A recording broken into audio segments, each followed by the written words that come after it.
ಶಿವಕುಮಾರ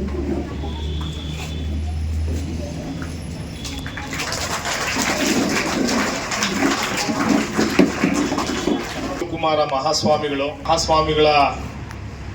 119ನೇ ಹುಟ್ಟುಹಬ್ಬವನ್ನು ಈ ದಿನ ಬಹಳ ವಿಜೃಂಭಣೆಯಿಂದ ನಮ್ಮ ಪೆಪ್ಸಿ ಕುಮಾರ್ ಮತ್ತು ನಮ್ಮ ಮೈಮೂಲ ಅಧ್ಯಕ್ಷರು ಹಾಗೂ ನಮ್ಮ PM ಪ್ರಸನ್ನ ಅಭಿಮಾನಿಗಳ ಸಂಘದ ಎಲ್ಲ ಪದಾಧಿಕಾರಿಗಳು ಸೇರಿ ಈ ಶಾಲೆಯಲ್ಲಿ ಆಚರಣೆ ಮಾಡ್ತಾ ಇರ್ತಕ್ಕಂಥದ್ದು ಅತ್ಯಂತ ಹೆಮ್ಮೆ ಪಡ್ತಕ್ಕಂಥ ವಿಚಾರ.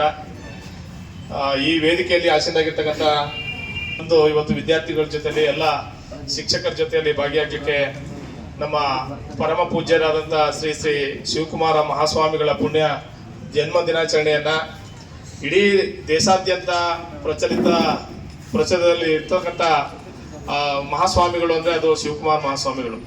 ಭಾಳಷ್ಟು ಜನ ಸಾವಿರಾರ ಜನರು ಸ್ವಾಮೀಜಿಗಳನ್ನ ನಾವು ನೋಡ್ತಾ ಇದ್ದೀವಿ.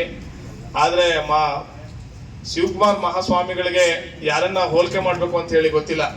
ಆ ದೇವರನ್ನೇ ಹೋಲಿಕೆ ಮಾಡಬೇಕು ಅಂತ ಹೇಳಿ ನಾನು ಭಾವಿಸ್ತೀನಿ. ಬೇರೆ ಯಾರನ್ನು ಕೂಡ ನಾವು ಹೋಲಿಕೆ ಮಾಡಲಿಕ್ಕೆ ಕಡಿಮೆ ಅಂತ ಹೇಳಿ ಆ ಪೂಜ್ಯರಿಗೆ ನಾವು ಆ ದೇವರನ್ನೇ ಹೋಲಿಕೆ ಮಾಡ್ಬೋದೇನೋ.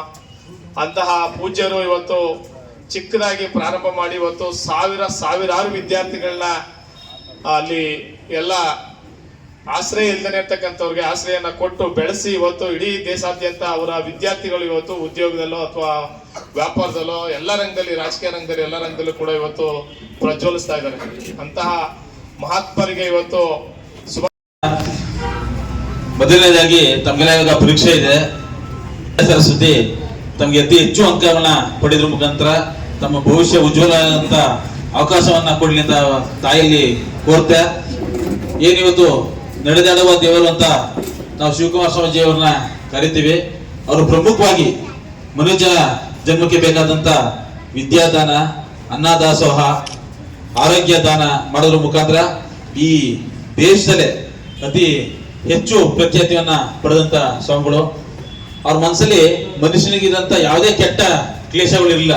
ಅಸೂಯೆ ಆಗಲಿ, ದ್ವೇಷ ಯಾವುದೂ ಇಲ್ಲದೇ ಇರೋದ್ರಿಂದ ದೀರ್ಘಾಯುಷ್ಯವಾಗಿ ಹೆಚ್ಚಿಗೆ 111 ವರ್ಷ ದೇವರ ಸೇವೆ ಮಾಡೋದ್ರ ಮುಖಾಂತರ ಜನರ ಬದುಕು ಹಸನಾಗಲಿಕ್ಕೆ ಅವ್ರನ್ನ ನಾವಲ್ಲ, ನಮ್ಮ ಮಕ್ಕಳು ಮೊಮ್ಮಕ್ಕಳು ಕಾಲಕ್ಕೂ ಸುಧಾ ಮರೆಯಕ್ಕಾಗದಂತ ಸೇವೆಯನ್ನ ಮಾಡೋದ್ರ ಮುಖಾಂತರ ನಮಗೆಲ್ಲ ಮಾರ್ಗದರ್ಶಕರಾಗಿದ್ದಾರೆ.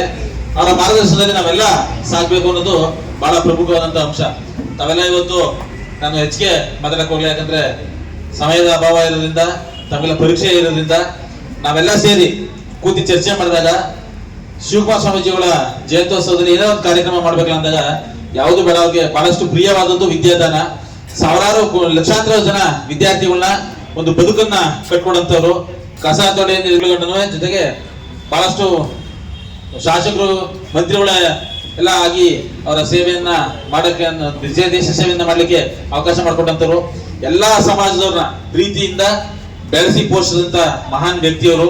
ಆದ್ರಿಂದ ನಾವು ಮಕ್ಕಳಿಗೆ ವಿದ್ಯೆಗೆ ಅನುಕೂಲ ಆಗೋದಂತ ಏನೊಂದು ಕೆಲಸವನ್ನ ಮಾಡಬೇಕು ಅಂತ ನಮ್ಮ ಸಂಘದವರ ಸೇರಿ ಒಂದು ತೀರ್ಮಾನವನ್ನು ಮಾಡಿದ್ರು. ಮುಂದಿನ ವರ್ಷದಿಂದ ಅನೇಕ ಏನು ನಾವು ಸರ್ಕಾರಿ ಶಾಲೆಗಳಿವೆ, ಆ ಸರ್ಕಾರಿ ಶಾಲೆಗಳಿಗೆ ಕೊಡುಗೆ ಕೊಡೋದ್ರ ಮುಖಾಂತರ ಇವರ ಜನ್ಮ ಜಯಂತಿಯನ್ನ ಆಚರಿಸಬೇಕು ಅಂತ ನಾವೆಲ್ಲ ಸೇರಿ ತೀರ್ಮಾನವನ್ನ ಮಾಡಿದೀವಿ. ಅದರಿಂದ ತಾವೆಲ್ಲ ಶಿವಕುಮಾರ ಸ್ವಾಮೀಜಿಯವರಿಗೆ ಯಾವಾಗ್ಲೂ ಅವರು ಆತ್ಮ ನಮ್ಮ ಜೊತೆನೇ ಇರ್ಲಿ ಅಂತ ಆ ಭಗವಂತನಲ್ಲಿ ಕೇಳ್ತಾ, ನಾವೇನು ಇವತ್ತು ಒಂದು ಕಾರ್ಯಕ್ರಮವನ್ನ ಮಾಡಿದ್ವಿ. ಇದೇ ತರ ಅವ್ರ ಕಾರ್ಯಕ್ರಮ ಜಯಂತ್ಯೋತ್ಸವದ ಅರ್ಥಪೂರ್ಣವಾಗಿ ಇರಬೇಕು ಅನ್ನೋದು ನಮ್ಮೆಲ್ಲರ ಉದ್ದೇಶ.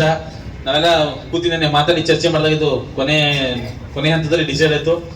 ಮುಂದಿನ ದಿನದಲ್ಲಿ ಏನಿವತ್ತು ನಾನು ಆಗ್ಲೇ ಹೇಳಿದಂಗೆ ನಮ್ಮ ಸರ್ಕಾರಿ ಶಾಲೆಗಳಿಗೆ ಸೇರಿಸೋದಕ್ಕೆ ಮಕ್ಕಳನ್ನ ಬಹಳ ಹಿಂದೆ ಮುಂದೆ ನೋಡ್ತಾರೆ.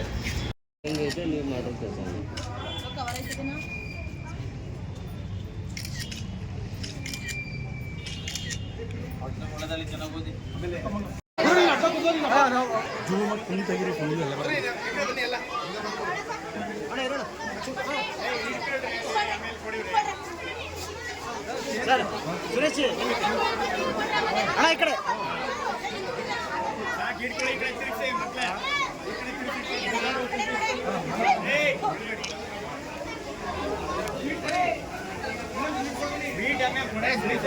ಟೈಮ್ ಇಲ್ಲ